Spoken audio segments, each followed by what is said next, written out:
কল্পনা করুন, একদিন ভোরে ঘুম ভেঙে দেখলেন পাখির কোনো ডাক নেই, গাছের পাতায় বাতাসের কোনো সুর নেই, নদীর কলকল ধ্বনি থেমে গেছে, চারিদিকে শুধু ধোঁয়া, উত্তাপ আর নিস্তব্ধতা।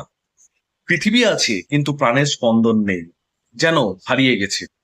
এটি শুধু কল্পনা নয়, আমাদের অসচেতনতার কারণে এগিয়ে আসা এক কঠিন বাস্তবতার সতর্কবার্তা। যে প্রকৃতি আমাদের নিঃশ্বাস, ছায়া, জল আর জীবন দিয়েছে, আজ সেই প্রকৃতি নীরবে সাহায্য চাইছে। এই বিশ্ব পরিবেশ দিবসে আসুন আমরা একটি প্রতিজ্ঞা করি, একটি গাছ লাগাবো, পরিবেশকে ভালোবাসবো এবং সবুজ পৃথিবী গড়ার দায়িত্ব নেব।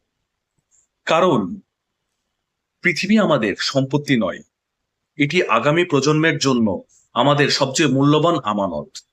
পৃথিবী আজ আমাদের কাছে সাহায্য চাইছে।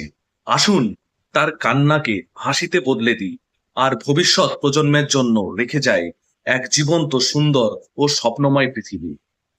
সকলে ভালো থাকুন, সুস্থ থাকুন এবং বিশ্ব পরিবেশ দিবসে সকলে গাছ লাগান এবং মানব সভ্যতার প্রাণ বাঁচান।